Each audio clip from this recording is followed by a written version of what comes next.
enter and release, center and receive, and then return. This is the common structure of the ritual of walking a labyrinth. And within that stable foundation, that solid structure, there's a wide range of experiences and insights and wisdom that one can experience with this ancient spiritual practice of walking a labyrinth. Today I want to share with you what the labyrinth is teaching me and some of the lessons that I have recently received. Friends, welcome back to Heartscapes, where we are practicing the system of Reiki for self-development, emotional resilience, and spiritual depth. My name is Michaela, and I'm really grateful that you've joined me today on the road. It's been about 4 years since I have been able to study and practice with my own Reiki teacher in person. The plague times. And I'm so grateful to be getting to be in person with my teacher this weekend and to meet colleagues who I've only ever met online here at the Harmony Hill Retreat Center in Union, Washington. They have incredible grounds here at Harmony Hill, including this amazing labyrinth that I'm sitting inside of right now. And I wanted to share some of the insights that this labyrinth has been teaching me. But first, just a word about Harmony Hill, because it's a place that I did not know about until now, and I think others should be aware of. This retreat center was designed and built with a specific mission to provide a space for spiritual and emotional healing retreats, specifically for people undergoing cancer treatment who are cancer survivors or who are caregivers of people undergoing cancer treatment. They make these retreats available to people free of charge so that anybody can access something that is incredibly necessary and often challenging to receive when undergoing such treatment, which is the time and space to be with the experience in an emotionally and spiritually loving and supportive way.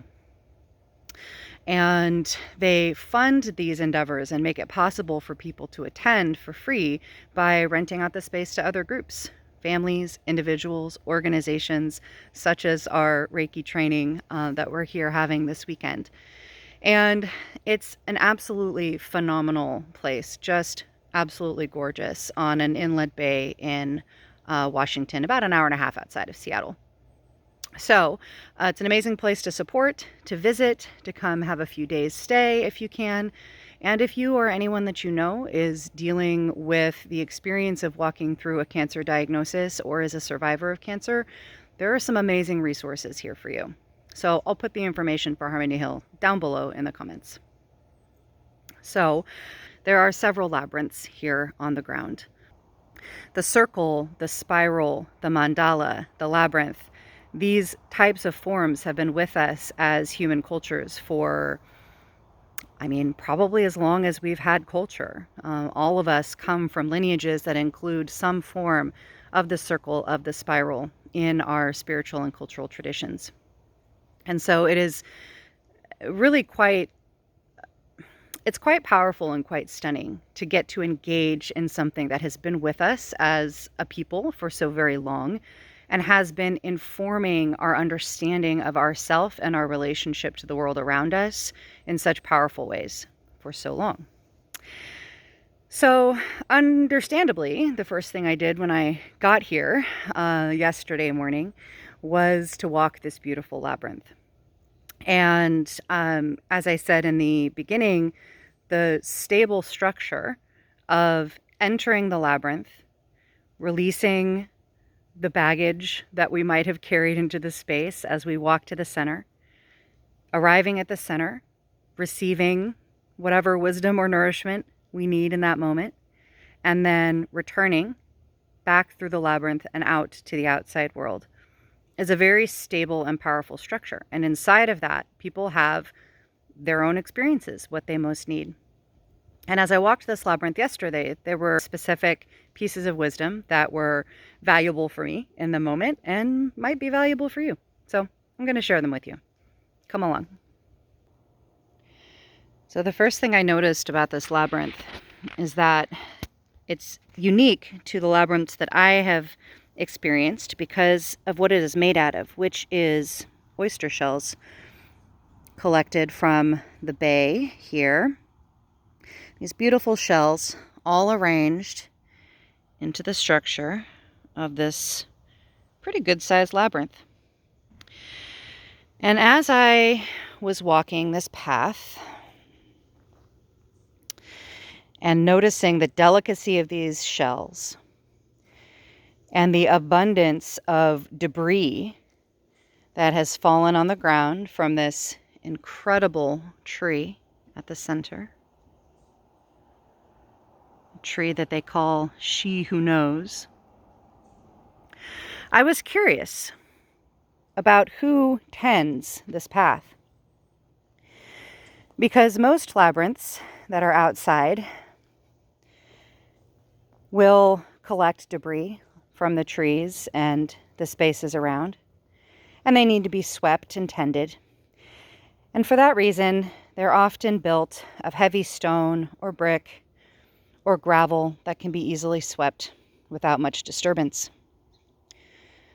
But this labyrinth is made of jagged, sharp, very lightweight shells.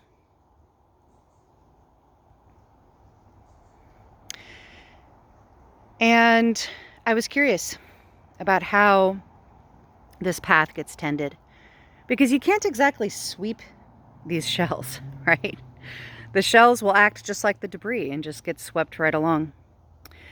And so it felt like a mystery. But as I was walking this path, I found myself automatically bending down to set in place a shell that had been knocked out of place by a previous walker, and bending over to brush away some of the needles that had covered up another cluster of shells, turning them over so that the bright white side was visible.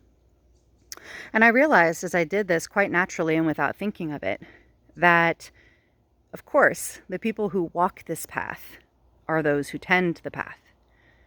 That naturally the delicacy and beauty and sacred nature of this path calls our attention to it and asks us, invites us to tend to it. And at least for me, that was a completely natural thing to do without even thinking about it. And so I started reflecting on how that works in our own life. That the paths that we walk are ours to tend. And sometimes we can get into a space where we are looking to other people to tend the path that we're walking. And while we all need support and we all need other people to walk part of our path with us, there are aspects of it that are absolutely our own to tend.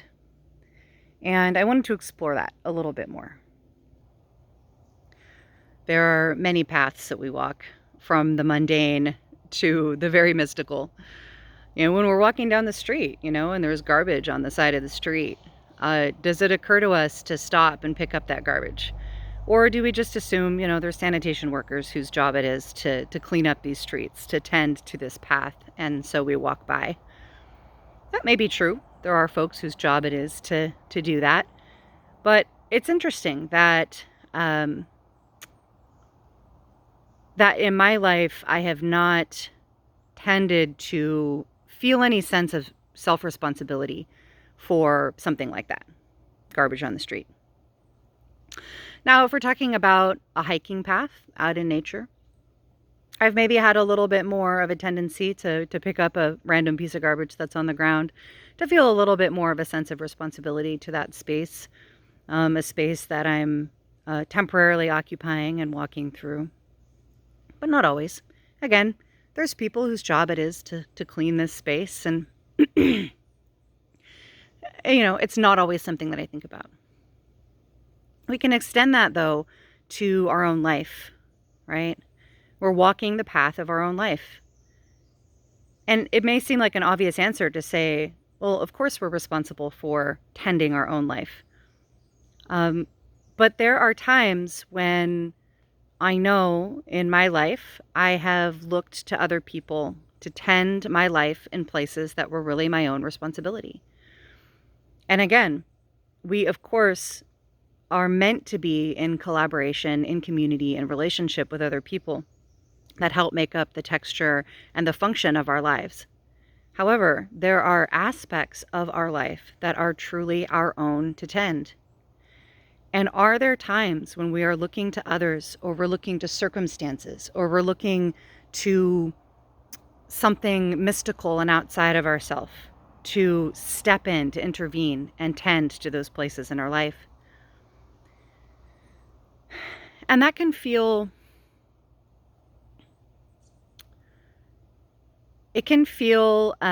like an escape from challenges to look outside of ourselves for that form of tending.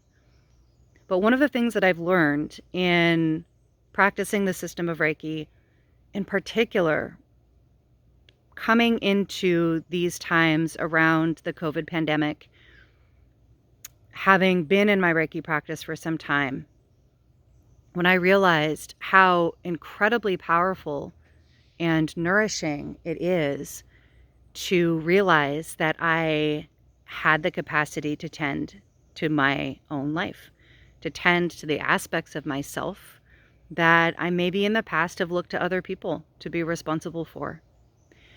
And in doing that, in turning towards my own resilience, my own strength, my own sense of spaciousness. I talk about this a lot, that the practicing the system of Reiki, particularly from the perspective of its Japanese origins, is designed to give us a felt, embodied sense of spaciousness, that there is enough space inside of ourselves and among each other to contain, to hold, to process, to bioremediate whatever it is that we are meant to experience, or that we have to experience in our life. And so in doing that, in leaning into that practice for so long, and finding that capacity for tending my own path, the paradoxical, beautiful thing about that is that it actually helped me lean more strongly into relationships, because I was coming into those relationships with resilience, with resources, with a curiosity and a question of how can we join forces to make this situation better. There was a sense of buoyancy in that. There was a sense of possibility inside of that for us to meet each other in a place of resilience and resource, rather than a place of deficit and in a place of, I need you to tend to me. Now, none of that is to discount the times in our life when we absolutely are depleted of resources because of illness, because of circumstance, because of tragedy, because of oppression. There are many, many times in many people's lives when we are out of resources and we absolutely need to be tended by other people, that we need to lean into relationship and connection in order to make it through those times. And those aren't the times I'm talking about, right?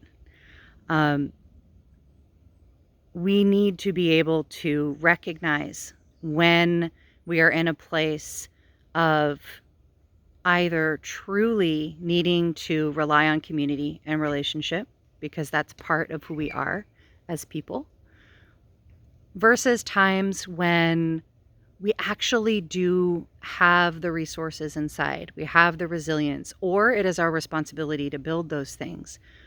And that by not doing that, we're actually bypassing our own responsibility. We're putting that responsibility on other people. Or we are externalizing that responsibility and trying to bypass the difficult work of building that resilience.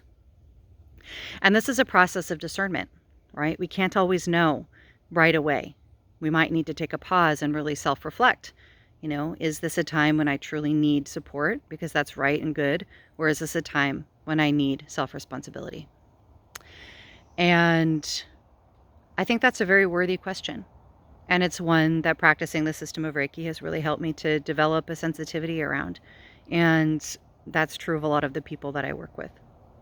So that is the first lesson of this particular labyrinth in this time, that the people who walk the path will tend the path. And then the last lesson. That last lesson is one that I seem to perpetually need to learn. Many of us do. And it is the lesson of patience. So you walk this path, you've released what you no longer need, and you come to the center, and you receive what is meant for you in this centered space. And you have whatever experience you need to have here in the center. And then you turn around and you see the path back. And it's not a straight path back to the exit. It's a path that takes you all the way back through the labyrinth. This is a good-sized labyrinth. It takes some time to walk it, especially if you're walking it with any sense of focus and intention. And it was getting to be breakfast time, and I kind of just wanted to leave and be done with my experience, as powerful as it was, right? Have you ever had one of those experiences where it's like, oh, this thing I'm in the middle of is so good, but part of my mind is jumping to the next thing, and I really actually would also like to be doing that next thing, and I'm starting to lose my concentration, and I'm starting to feel a little impatient to get to the next thing on my list. And that's how I was feeling after I had my moment with all of the artifacts on this tree. And I was like, nobody would know. I can just walk straight out of here, right? No problem. But that didn't feel like good integrity.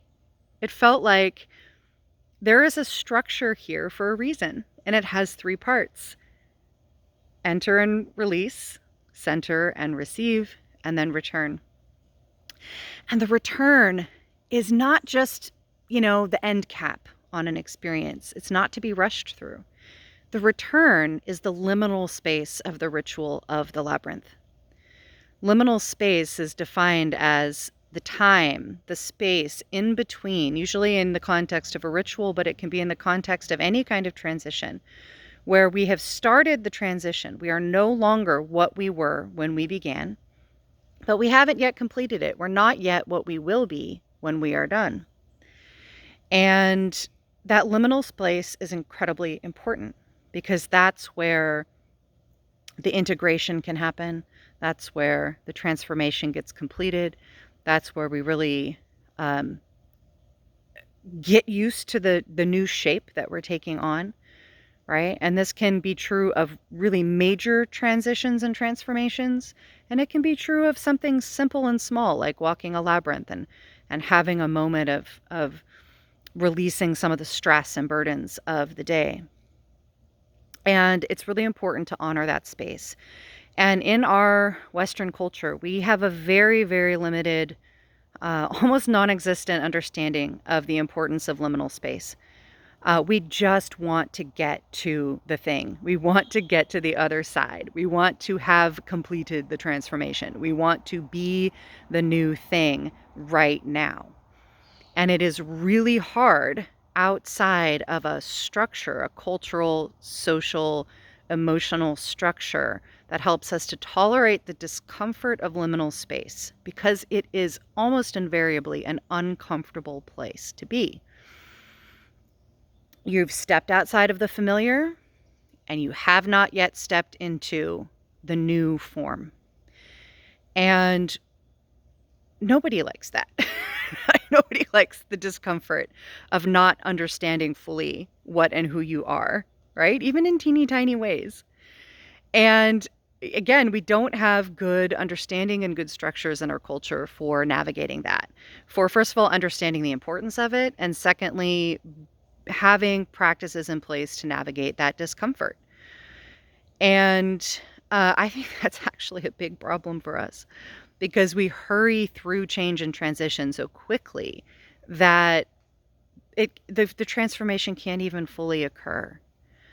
We see this with grief. We see this when somebody has passed on, and then we expect the grieving process to be quick. A couple of days later, you should be back in action. We see it when a person retires from their job and they're supposed to just, accept this new life with all this new free time and this new freedom to relax, but many people struggle a lot with the loss of identity that occurs when you stop working, when you stop doing the job you've been doing for so long. There's a liminal space there that needs to be understood and honored. And oftentimes people are shamed for not feeling happy, about stepping into the blessing of retirement or a new, marriage or parenthood, right? All of these transitions that might be positive, right? A positive outcome, a desired outcome, but that take the honoring of the time of integration to complete the change. And so a labyrinth teaches us that lesson. It asks us, it requires us, if we're truly going to do the ritual, to take our time returning, to allow whatever it is that we've released to fully release, and whatever it is we've received to come in and integrate, so that when we step out of the labyrinth, back into normal reality, that we have actually fully transitioned and changed in the way that we're meant to. And again, can be a small thing, can be a very powerful thing, right? People have extremely powerful experiences walking labyrinths, truly letting go of things that need to be released and truly receiving blessings that they need to receive. But that time of return, that time of integration, that liminal space is essential for that transformation to occur. And so it's a reminder to me and a reminder to you to give yourself time to look for the places in your life where you may be trying to hurry through a change, hurry through a transition, get to the other side as quickly as possible without honoring the uncomfortable time of liminality that we don't always know how long it's going to take, right? That's part of what's scary about liminal space, is that we don't always know how long it's going to last. Sometimes it can last a long time. And so where are those places where we're trying to rush to the other side, where we're not honoring the, we're not honoring what this transformation, this change is really asking of us. And we're not honoring the person that we will become on the other side. We're not honoring that person by giving that person time to develop, time to fully come into form, time for those damp butterfly wings to slowly expand and extend and dry out so that the butterfly can fly. That classic metaphor of transformation, the caterpillar into the butterfly. That cocoon phase is the liminal space, that uncomfortable time when the caterpillar completely dissolves and has to rebuild itself. And then the time of coming out of the cocoon, and it's not yet able to fly because the wings are crumpled and the wings are wet. So where are we not giving ourselves time to expand, to prepare, to launch in the way that is most fully expressive of the transformation that we've experienced? I'm going to be looking for those places as I continue this retreat, as I continue to journal, as I walk this labyrinth a few more times. I'm going to just set that as an intention to think about where those places are in my life, and then to make adjustments as needed so that I can fully experience what I can out of those times. And I invite you to do the same. So thank you for going on this little journey with me. This video ended up a lot longer than I thought it was going to, but I don't know, maybe I just wanted to spend a little bit more time with you inside of this labyrinth. I'd love to learn about your experiences walking labyrinths, with your experiences of ritual, of transformation, of liminal space, of tending your own path, of collaborating with curiosity with other people's stories. Share all of those with me down below. Share any questions that come up, anything where this video might have been confusing. And I look forward to being in the conversation with you. And no matter what the path is that you are walking and tending today, may you be deeply provisioned for it. I'm going to head off to breakfast because that bell rang a little while ago. Thanks so much. See you next time. I love you. Goodbye.